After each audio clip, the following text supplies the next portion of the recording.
శుద్ధీకరణంగా చేయడం జరిగింది. ప్రధానంగా ఇక్కడ రావడం జరిగింది.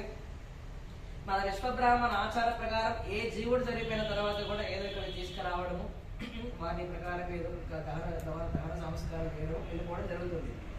పూర్వపు రోజులలో మన విశ్వబ్రాహ్మణ దాంట్లో ఏ ప్రకారంగా చేసేవారంటే చనిపోయిన తర్వాత నుంచి మొదలుకొని మళ్ళీ 11-12 రోజుల వరకు కార్యక్రమాలు కూడా 12 రోజుల వరకు దినదిన ప్రవర్తమానంగా ఒక్కొక్క రోజు నిత్యకర్మ చేసేవాళ్ళట.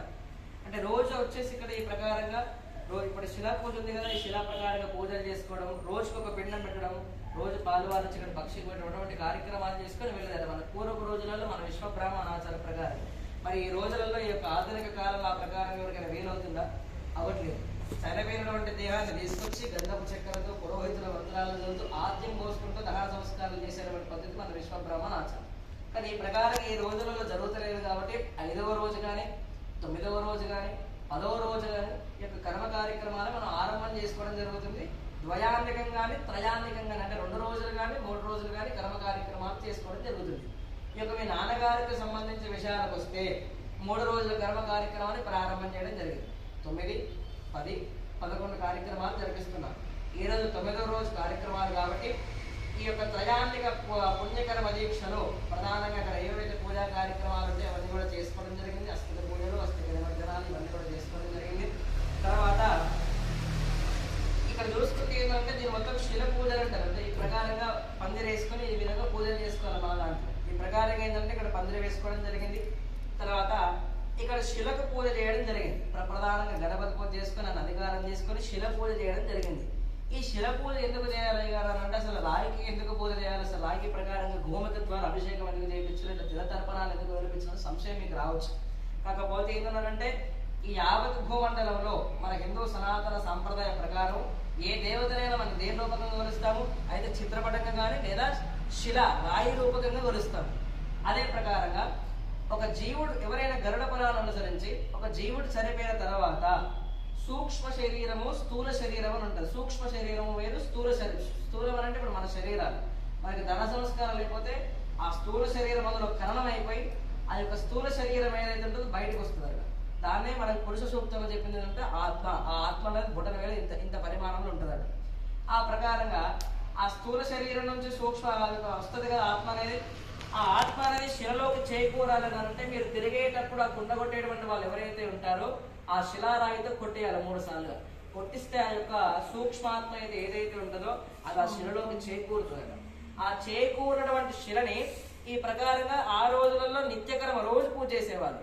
ఈ రోజు మన కార్యక్రమాలు కాబట్టి 9వ రోజున ఈ ప్రకారంగా గోమతి ద్వారా అభిషేకం చేయడం జరిగింది. గోమతి ద్వారా అభిషేకం ఎవరికి జరుగుతుంది? శివుడికి జరుగుతుంది.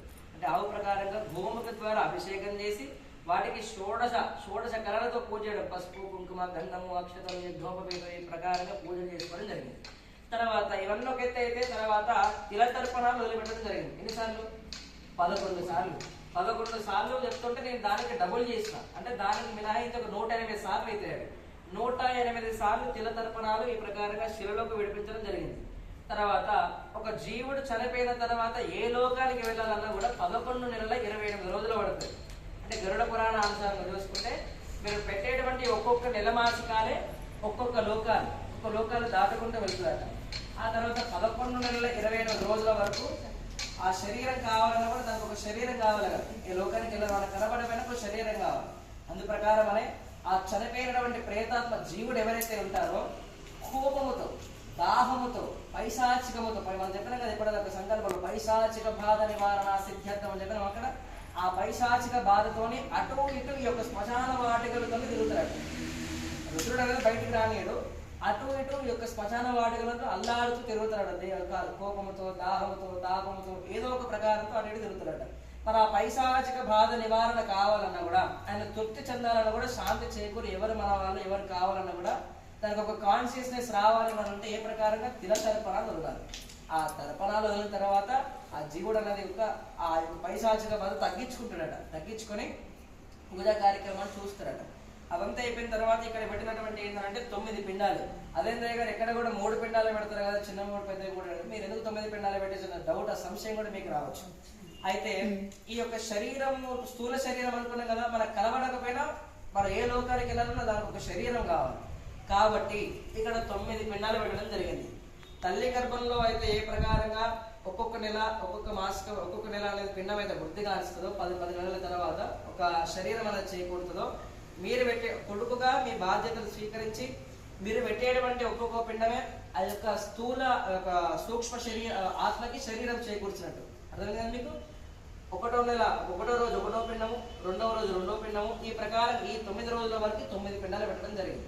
అంటే ఆ రోజులలో రోజుకొక పిండం పెట్టిపోయేది. అట్లా మనకు వీలు కాదు కాబట్టి అది పడగొట్టకుండా, వాళ్ళ ఆచారాన్ని మన ఆచారాన్ని పడగొట్టకుండా రోజుకో పిండం చొప్పున 9 రోజులకు పిండం పెట్టడం జరిగింది. ఈ ప్రకారం ఈ 9 రోజులకు పిండం పెట్టిన తర్వాత ఆ యొక్క ఆత్మకి శరీరం చేకూరుతుంది. రేపు పెట్టేటువంటి 10వ రోజు పిండముతోనే ఆ యొక్క జీవాత్మకి తల చేకూరుతుంది. తల చేకూరి మొత్తం కార్యక్రమాలు చూసుకొని మన ఇంటికి వస్తుంది అట. ఇంటికి వచ్చిన తర్వాత 11వ రోజు ఇంట్లో పూజా కార్యక్రమాలను అందుకుని సపిండీకరణం అయిపోయిన తర్వాత స్వర్గ ప్రయాణం ఉంటుంది. ఆ స్వర్గ ప్రయాణం అయిపోయిన తర్వాత జీవాత్మ ప్రయాణం కొనసాగుతుందట. తల్లి గర్భంలో అయితే ఏ విధంగా ఒక్కొక్క నెల వృద్ధి అవుతుందో అందు ప్రకారమనే ఈ యొక్క పిండ ప్రదానం కూడా చేయడం జరుగుతుంది. అది అయిపోయిన తర్వాత దీన్ని జయాది ఆనంద హవన హోమ కార్యక్రమం అంటారు. దేవతానం ఆహార మాధ్యమం చెప్పడం జరిగింది. మనం ఏ దేవతకు ప్రసాదాలు పెట్టినా కూడా చూపిస్తాం, వాళ్ళకి మనమే స్వీకరిస్తాం. కాకపోతే హోమంలో ఆ ప్రకారం ఉన్నది యజ్ఞేశ్వరుడికి. ఆద్యమే మహానైవేద్యముగా స్వామివారికి అందిస్తాం. యజమానస్య పితృహో దేవతానాం సంతృప్తికర యోగ్యతా సిద్ధ్యర్థం తమ స్వాహ. అంటే స్వాహ అంటే యజ్ఞేశ్వరుడు భార్య, స్వాహ అంటే స్వాహాదేవి తీసుకెళ్ళి ఆ యజ్ఞేశ్వర స్వామి చెప్తాడట. రుద్రుడు చేస్తాం, అయ్యా పరమేశ్వర. ఇట్లా అరగంతుల రాకేష్ కుమార్ గారు ఈ సందర్భంగాను మన యొక్క నాన్నగారి 9వ రోజు సందర్భంగాను ఆయన తృప్తి కొరకు చేస్తున్నారు, హవిస్తు నాకు ఇస్తున్నారు స్వామి అని చెప్పేసి స్వయానామ తీసుకెళ్లి ఈశ్వరుడికి ఇస్తుందట, స్వయానామ తీసుకెళ్లి విష్ణువుకి ఇస్తుందట, స్వయానామ తీసుకెళ్లి రుద్రుడికి ఇస్తుందట. ఈ ప్రకారంగా ఆ దేవతలకు చెప్పిస్తుందట. మీ యొక్క తాతగారు కూడా చెప్పడం జరిగింది, మీ యొక్క ముత్తాత గారు కూడా చెప్పడం జరిగింది. ఇప్పుడు మీ రాజమౌళి అని చెప్పారు కదా, మీ రాజమౌళి గారు కూడా హవిస్తుస్తారట. మీ మనవడి ప్రకారంగా వాళ్ళ తండ్రి కొరకు మీ యొక్క శాంతి కొరకు చేస్తున్నారని చెప్పేసి హవిస్తున్నారు. ఈ ప్రకారంగా దీన్ని జయాది ఆనంద హోమం కార్యక్రమం అంటారు. బయట పంచభక్ష పరమాణాలు పెట్టినప్పటికీ కూడా ఇది చేసుకోవడం ప్రధానం, ఏ ఉత్తమము. దీన్ని మొత్తము శ్రాద్ధకర్మ అంటారు. శ్రద్ధతో చేసేదాన్ని శ్రాద్ధకర్మ అంటారు. ఈ ప్రకారంగా క్లుప్తంగా వివరణంగా ఎవరైతే చేసుకుంటారో, అంటే క్రమబద్ధీకరణంగా ఎవరైతే ఆ యొక్క చేసుకుంటారో కర్మని, ఆచంద్రాత్మకంగా వాళ్ళ వంశం అనే వృద్ధి కాలుస్తూ వస్తుందట. ఎవరైతే ఈ కార్యక్రమాలు ఆగమనం చేస్తారో వాళ్ళ వంశాభివృద్ధి అనేది ఉండదట, వాళ్ళకి శాంతి కూడా ఉండదట. అందు ప్రకారం ఈ ప్రకారంగా చేసుకోవాలి. సరేనా అండి? అర్థమైనట్టే కదా? నిలబడండి. ఓం యానికాని భావాని ఏతజ్జన్మాంతరకృదానజ ఆనిదాని పునస్కందే ప్రదక్షిణం పదే పదే పాపోహం పాపకరమాణం పాపాత్మాపాపదం భవా త్రాహి మాం కృపయా దేవా శరణాగతవత్సల అన్యదా శరణం నాస్తి త్వమేవా శరణం మమ తస్మాత్ కారుణ్యభావేన రక్ష రక్షోం పితృదేవతాభ్యో నమో నమః. ఆత్మప్రదక్షిణ పూర్వక మహానమస్కారం సమర్పయామి. మీ నాన్నగారికి సంబంధించి చనిపోయిన తర్వాత ఎన్నో దాన కార్యక్రమాలు చేస్తూ ఉంటారు కదా. ఈ కార్యక్రమాల్లో దశధానాలు అనేవి ఉంటామండి. పిండ ప్రదానాల దగ్గర చిన్న అన్ని దానాల కిందగా పిల్లల దగ్గరికి దక్షిణ సగిల దానం చేయాలి. ఒక 500 రూపీస్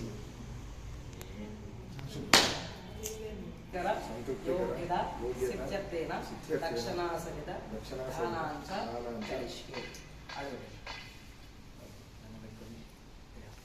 దండం పెట్టుకుని 2 నిమిషాలు పట్టుకోండి. మిగతా వాళ్ళు అన్నం ఇక్కడ